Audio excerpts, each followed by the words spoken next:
Thanks, James. Thanks very much. And thank you for the invitation to come and speak to you this morning. I was thrilled to see that Sean was also on the list. I was slightly less thrilled when I realised I was following him, but I'll do what I can. So I'm going to talk about qualitative synthesis and systematic reviews. And sometimes we sort of see these potentially as a bit of a divide. If you think of systematic reviews as being a fairly traditional Cochrane-style review, and qualitative synthesis really being on the other side of some kind of methodological chasm.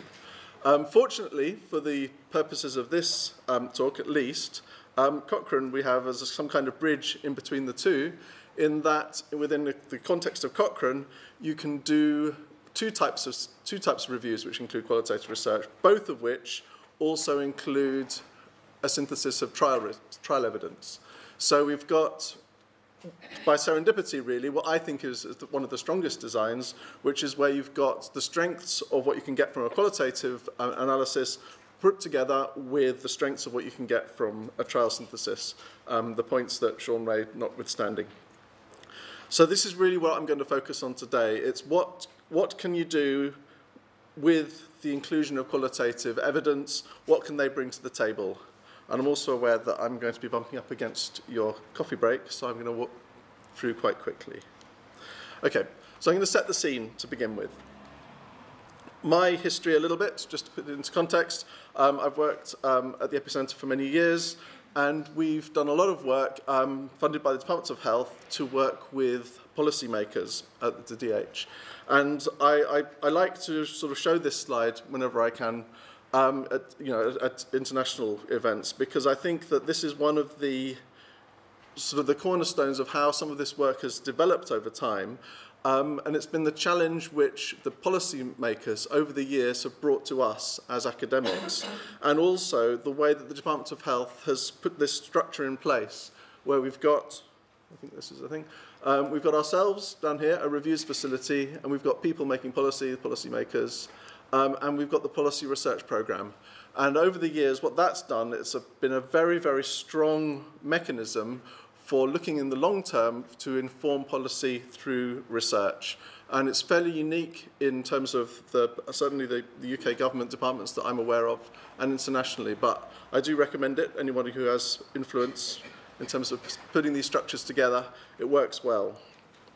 Okay, so our early work, in the early days of Cochrane, we saw ourselves really as transferring and translating the model of evidence-based healthcare into health promotion and public health. That was really what we were up to.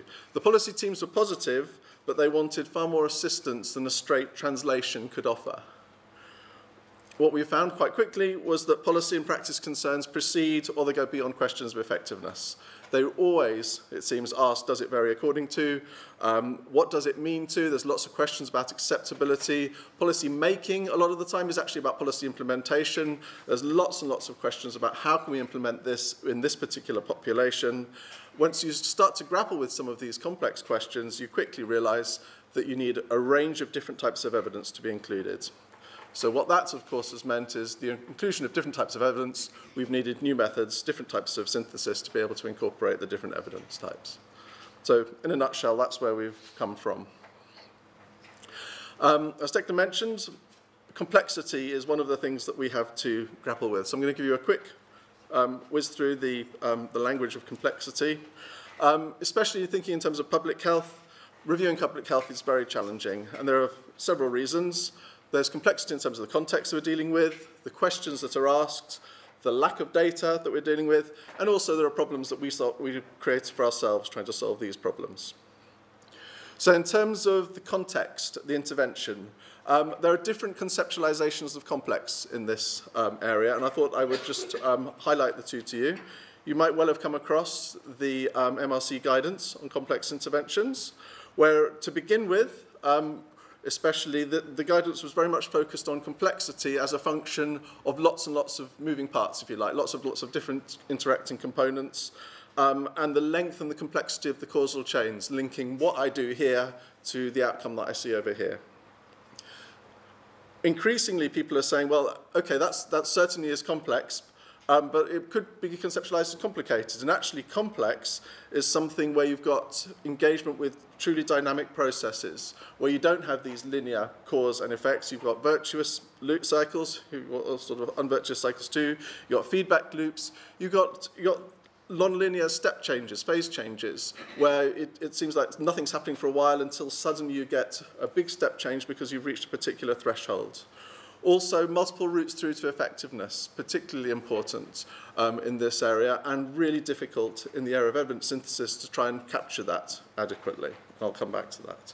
So complexity in many different levels leads us to where many people are going at the moment, which is this conceptualization of complex adaptive systems. This, you've probably seen before, is the Foresight map of a obesogenic environment. Looking at all these loops and feedbacks and everything, it's not surprising that this has proved a particularly intractable public health challenge.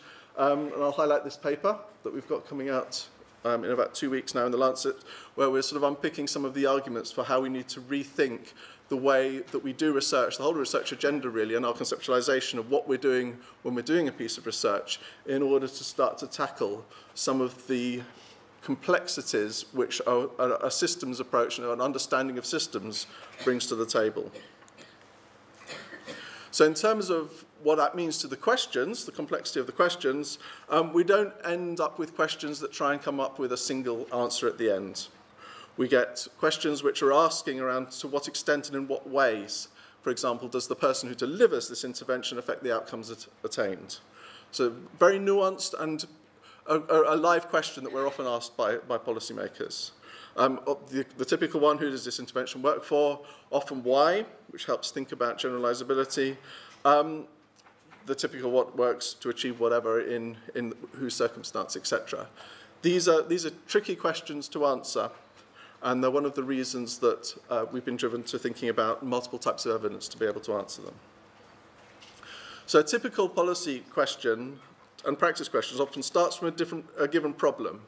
So often a team will come with a brief to do something about something. So they know what the population is, they know what the outcomes are, but they don't know that piece in the middle.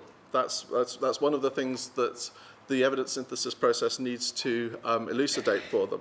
What they're wanting are a range of options which will help thinking in terms of decisions which are around commissioning of services, for example. They contain multiple components, but they also don't map against any specific type of primary research, except obviously potentially mixed methods research, but that they think about the problem in terms of a practical application of research to help answer a problem, rather than thinking in academic terms about the type of research method and then flowing on from that, the type of research question that might be aligned with a particular method. It's very much around, well, I need to know how to solve this particular problem. Critical to a lot of these questions is they want to know causes of variation. So we don't come to single answers, and trying to seek explanation. I'm going to come back to explanation in a bit. How am I doing? Right. If this is going too fast, I'll try and guess from people falling asleep. Okay, so problems caused by the nature of the research practice and economy, and this is something that Sean has mentioned as well, and it certainly bears replication.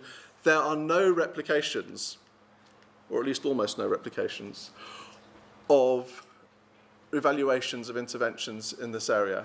You tend to find, even if someone's doing something very similar, they can't resist the opportunity just to tweak things a little bit.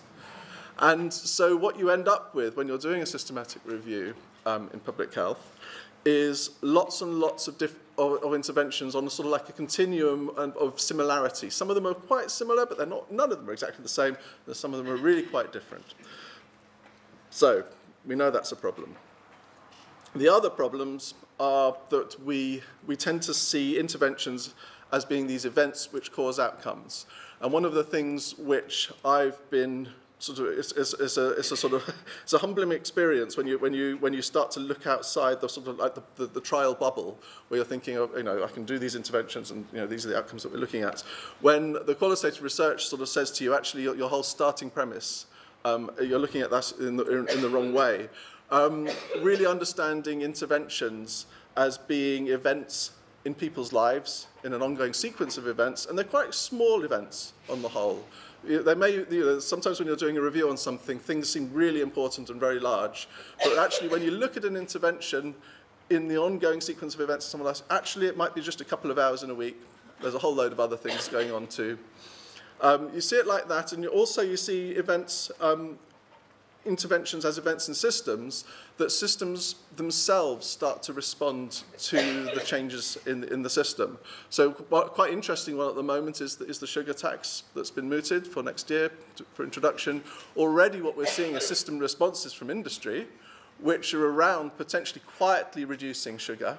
It's a really interesting response, actually. I'm not sure it was one that was predicted, but it's less a, yes, okay, we're listening to you, we're going to reduce the sugar in some of our drinks. It's actually, we're going to reduce it very quietly so that we get under the threshold, but we don't want to tell people we're doing that, just in case people then start to think that our drinks don't taste as nice as they thought they did. So I don't know if that was a system response that was anticipated. Certainly wasn't from some of the stuff that I've read on that policy. But that's what happens when you intervene in a system. Unpredictable things happen. One of the things we don't do very well is design our interventions evaluations in a way which tries to be cognizant of the fact that these systems respond. So, I couldn't really resist this sign. We need different methods. If we want to get there, maybe we wouldn't start from here. What we need are some synthesis methods that enable us to cope with some of this complexity, really to start to think about explanation, and operate in what I think of as small n scenarios. What I mean by that is there's no replication thing. Actually, we only often have one example of an evaluation of an intervention. And as I'll come back to, we're highly likely never to get another replication of that. So what do we do about it? So I've got some examples now. That's the conceptual stuff out of the way. I'm going to talk through some of the reviews that we've been involved with that have tried to address some of those concerns, and they themselves are on a continuum. So to begin with, an interesting review that I was involved in, which was around overweight impeding academic attainment. It was a slightly bizarre question at the time, but what the sort of like the tactical purpose of the review was from the Department of Health to try and get the Department for Education interested in obesity.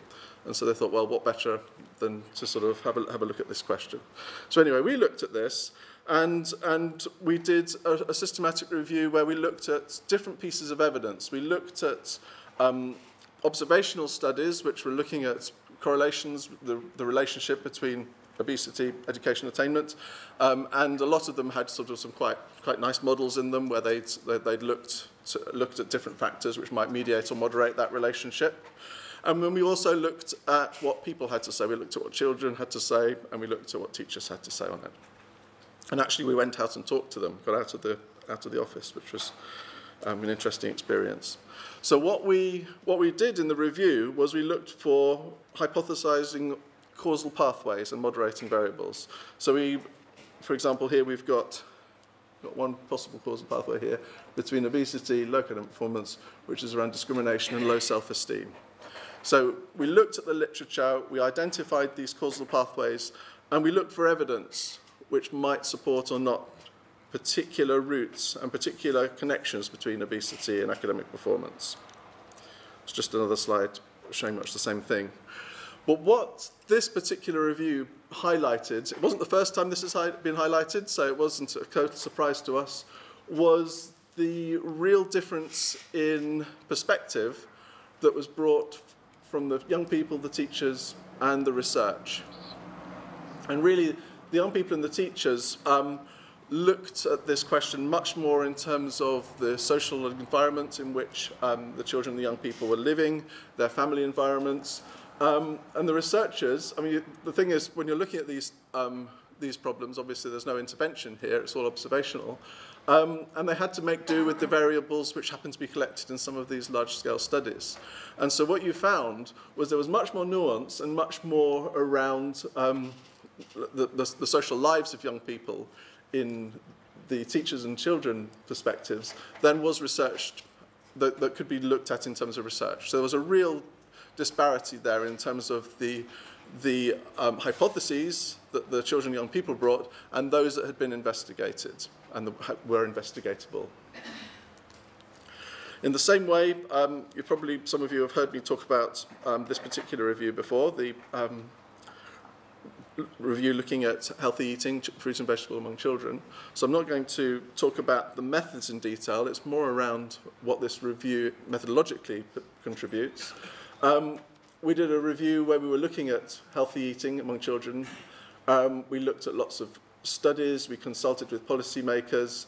And we had two syntheses, if you like. We had review studies, which are qualitative studies, and we had a trial synthesis where we looked at controlled trials, and then we brought the two groups of studies together in a mixed method synthesis. I should say that we followed pretty much the same paths through both syntheses. We just used, obviously, different quality assessment instruments, different methods of synthesis for the qualitative studies. So what we found, okay, so for the trials, this is a fairly typical picture in public health. As I mentioned before, we don't have replications. We've got lots of school-based interventions promoting fruit and veg intake among children with, who knows, that's a random effects model there. We figured translating it back into portions per day, that might be about 2 bites of an apple or so. We're not talking big, we're certainly not huge quantities, but you know, it's 2 bites of an apple more than potentially was being eaten. But as you can see from this, we've got quite a lot of variation. So what drives that kind of variation? It's kind of hard to tell. The other thing we did on the other review was we looked at the qualitative studies. We did what we called a thematic synthesis, where we basically treated the text of the documents as our data, and we did the type of analysis that you might do if you were analysing interview transcripts or that kind of thing. So I'll take you through this. Essentially, on the thematic synthesis, we stayed very close to the text. We coded the text line by line using software. We developed descriptive themes. And then as we went, we started to group the themes together. And eventually, and I won't go through the details of this, started to generate what we called our analytical themes. So it's a little picture of the highlights and as the codes were developed. What's quite critical about this is that it's a much more interpretive process, if you like, than doing a meta-analysis. What we found was that we needed to think through the implications of what the qualitative synthesis was telling us in the light of the review question. And what that enabled us to do was to think about, well, how would trials look different if they, or how would interventions rather look different if they were put together in line with perspectives that the children were bringing. So what that gave us was a matrix where we listed down one side, this is the top of the matrix, some of the findings from the qualitative synthesis. So we can see here, children don't see it as their role to be interested in health. They don't see future health consequences as personally credible or relevant. Anyone with children will probably relate to that. They prioritise taste over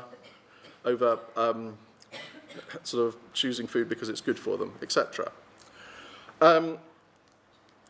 We then had some recommendations for interventions in terms of what they would look like. Okay, so one of the things would be, there's really no point in banging on about future health consequences to a 5-year-old.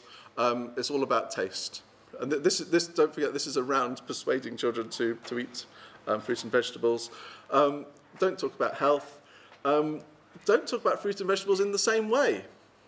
They are quite different things to you, certainly if you're 5. Why do we have 5 a day? And what was really interesting from when we came to put these against what had been investigated by the trialists was what the huge disjunction between what the trialists had been investigating and the sort of like the life experience of the children. So it was 5 a day. Eat your 5 a day. This is good for you. Why aren't you doing it? I mean, some of them had nice little catchy rhymes, which were around eat your 5 a day. But the bottom line was, fruit and vegetables are the same thing, and they're good for you, which led the children to be sort of thinking, well, you know, if you're telling me this is good for me, I don't like this. You tell me this is good for me, my immediate thought is I'm not going to like that either. But what I'm interested in is whether something tastes nice. So there we go. Don't promote fruit and vegetables in the same way. Apparently this was something which had never occurred to someone doing one of these interventions. Browner was exciting. Some people had thought about that. Fruit and vegetables as exciting, which, strange as it may seem, reducing their health emphasis. Some had done that. Some had actually looked at taste over health message. What that enabled us to do was to start to pick apart some of the effectiveness answers that we were getting from the trials and look to see whether or not we could start to explore and explain some of that variation. So we were quite sort of cautious about what we were finding, but you can see, for example, on this chart here, no health messages, health messages. Again, I'm making a methodological point here rather than what we would necessarily say to policymakers, but we can certainly see that not emphasizing health messages certainly doesn't weaken the effect of the studies, of the trials.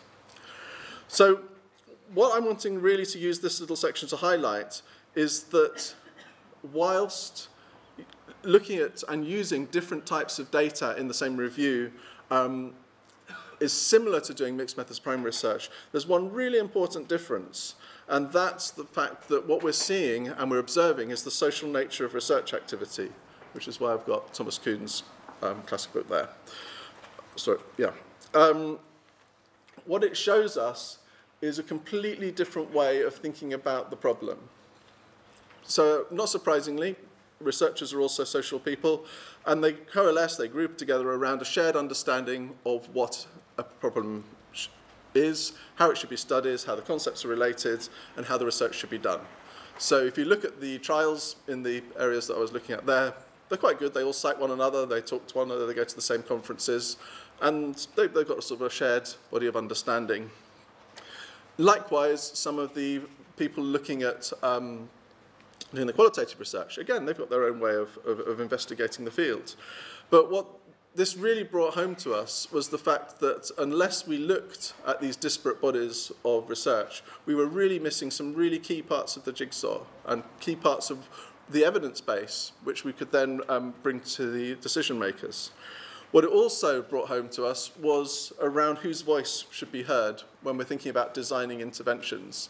There's a whole load of interventions. These are just a couple of examples. We've done lots of other reviews like this, where interventions are clearly been put together without any reference to the people who are going to be intervened upon, if you like, by that intervention.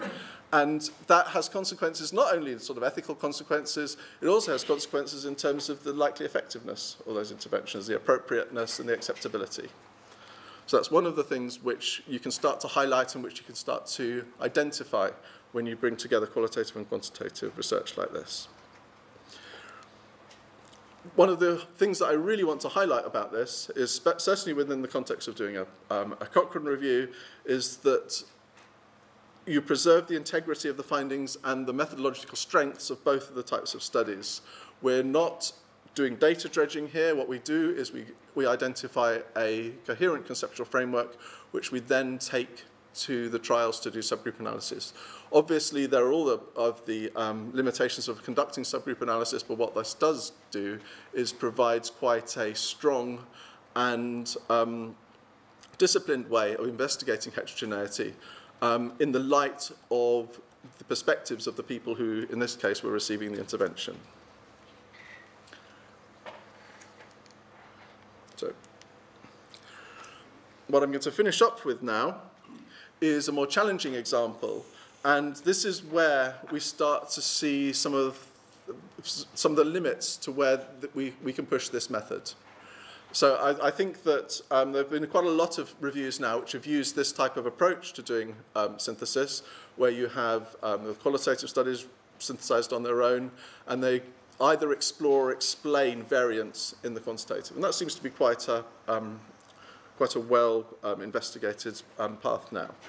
So a more challenging example, this is looking at community engagement to reduce inequalities in health. And this was an NIHR review we did a few years ago. Oh, and there's the report, for those interested. We got a little carried away with our mixed methods design here. We decided, well, what we're going to do is we're going to have theoretical perspectives, we're going to have interventions, we're also going to look at process evaluations, outcomes, we're also going to look at costs and benefits, doing economic analysis. So we had sort of mixed methods, multi-phase review, where we did a theoretical synthesis. We used the theories of community engagement, how community engagement works, to create a large conceptual framework and theories of change, which we then operationalized into an analytical model, which we used in the meta-analysis.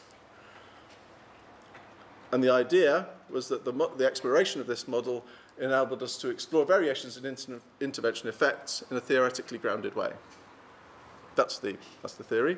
That's kind of what we were doing before in the other examples. Here's our conceptual framework.